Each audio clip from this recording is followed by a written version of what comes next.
Il y a peu, plusieurs frappes russes ont secoué la région, et les détonations étaient si puissantes qu'elles ont pu être entendues jusqu'en Pologne. La Russie a fait sauter un objectif d'une envergure colossale près de Lviv, et selon des informations en provenance de Moscou, il s'agirait d'une cargaison secrète de l'OTAN d'une valeur de plusieurs centaines de millions. Mais bien sûr, dans les médias occidentaux, il ne s'agit que d'attaques visant des civils, voire des usines américaines. Cependant, l'intensité des explosions fait clairement penser qu'il s'agissait bel et bien d'une livraison secrète de l'OTAN.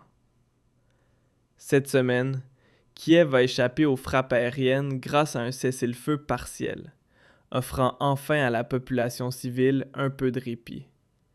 Mais attention, cela ne signifie pas que Poutine a suspendu ses attaques ou ralenti ses offensives. Bien au contraire, il a profité de cette période pour intensifier ses frappes ciblées sur des cargaisons de l'OTAN et des livraisons d'armement et, sans surprise, il a frappé juste. Ce qui est vraiment incroyable dans tout ça, évidemment, les médias occidentaux n'en parlent pas. À la place, ils nous balancent des récits tellement absurdes que cela frôle le ridicule. Et cela me met dans une rage noire. Au total, ce sont 3 attaques majeures à déballer. Commençons par la première et observons comment l'intensité monte crescendo. L'attaque numéro 1. Une frappe russe a sérieusement endommagé l'usine Philip Morris dans la région de Kharkiv. Le 30 janvier, l'usine de ce géant américain du tabac a été touchée par un missile russe, selon la confirmation du service de presse de Philip Morris Ukraine, à liga.net. Bon, donc les méchants Russes détruisent une usine de cigarettes américaine à Kharkiv. Mais pourquoi feraient-ils ça ? Et si cette usine n'était qu'une couverture, et qu'en réalité, on y fabriquait autre chose ? Le ministère russe de la Défense affirme avoir lancé une attaque Iskander sur le site de Philip Morris dans la région de Kharkiv. L'usine aurait été fermée en 2022, mais elle serait désormais utilisée par les Ukrainiens pour produire des drones militaires et d'autres équipements. Et devinez quoi ? En creusant un peu, j'ai effectivement trouvé que l'usine avait bien cessé ses activités en 2022, la production ayant été déplacée vers l'ouest, à Lviv, à cause de la guerre. Ce qui rend cette attaque encore plus étrange. Pourquoi Poutine frapperait-il un bâtiment vide ?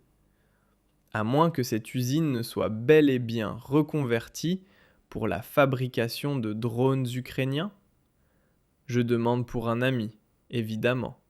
Enfin bref, passons au deuxième assaut, car là, ça devient vraiment spectaculaire. Et là, on entre dans le sensationnel.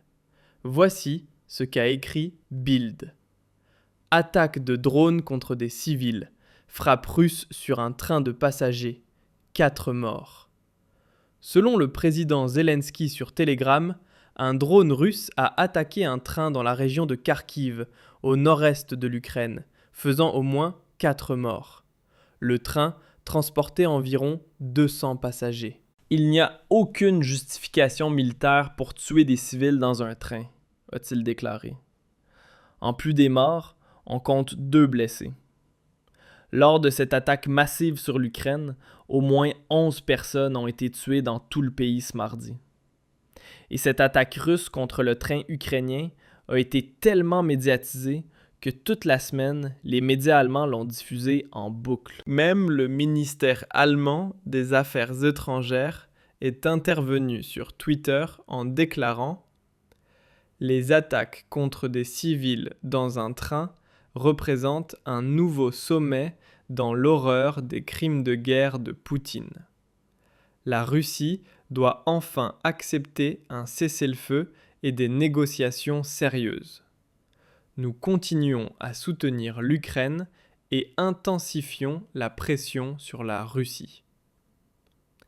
Et là, on est une fois de plus en pleine hypocrisie. Souviens-toi, en mai, quand les Ukrainiens ont fait sauter un pont ferroviaire russe, causant la mort de 7 civils russes, est-ce que notre ministère des Affaires étrangères a dit quelque chose ? Évidemment que non. Mais cette double morale, on la connaît bien, tout comme nos politiciens catastrophiques. Cela dit, ce n'est même pas le cœur du sujet. Non, ce qui me chiffonne, c'est autre chose. Quand je lis dans les médias allemands que Poutine aurait attaqué un train avec 200 civils à bord, je me pose une simple question. Pourquoi diable ferait-il ça ? Militairement, ça n'a aucun sens. En plus, ça lui vaut une mauvaise presse et lui coûte des drones et des missiles hors de prix. Alors, est-ce que ce train n'était encore qu'un camouflage pour une livraison de l'OTAN ? Est-ce que Zelensky aurait, une fois de plus, utilisé des civils comme boucliers pour faire passer des armes ? La Russie aurait visé avec succès une cargaison militaire. Les armes étaient cachées dans un train transportant près de 300 passagers. 3 drones ont détruit le wagon militaire. 5 morts, tous des militaires chargés de surveiller les armes. Attendez, quoi ? Zelensky aurait planqué des armes dans ce train et utilisé les civils comme couverture ? Et les 5 morts n'étaient pas des civils, mais des soldats déguisés ? Ça devient de plus en plus incroyable cette histoire. Et j'entends déjà les premiers critiques dire que tout cela n'est que de la propagande russe et que sur Twitter, on peut bien raconter ce qu'on veut. Et oui, c'est vrai dans un sens. Mais manque de chance, une politicienne de l'UE s'est laissée aller devant les caméras et a confirmé que ce train n'était pas uniquement rempli de civils, mais bel et bien une cible militaire. Regardez donc cette courte interview juste après l'attaque, et ensuite je traduis. Horf russe, parce que là, c'est du lourd. Elle a littéralement déclaré « They are bombing passenger trains going down to the front », ce qui signifie en clair « Ils bombardent des trains de passagers qui se dirigent vers le front ». Et voilà donc la confirmation, noir sur blanc. Le train touché par la frappe russe roulait bien en direction du front. Alors, la grande question. Pourquoi un train, soi-disant rempli de civils, se rend-il en zone de guerre? Toute personne avec 2 neurones encore connectés peut faire le lien. Ce que cette femme a laissé échapper par inadvertance est en réalité une preuve que le train constituait bien un objectif militaire, transportant à la fois des armes et visiblement aussi des soldats.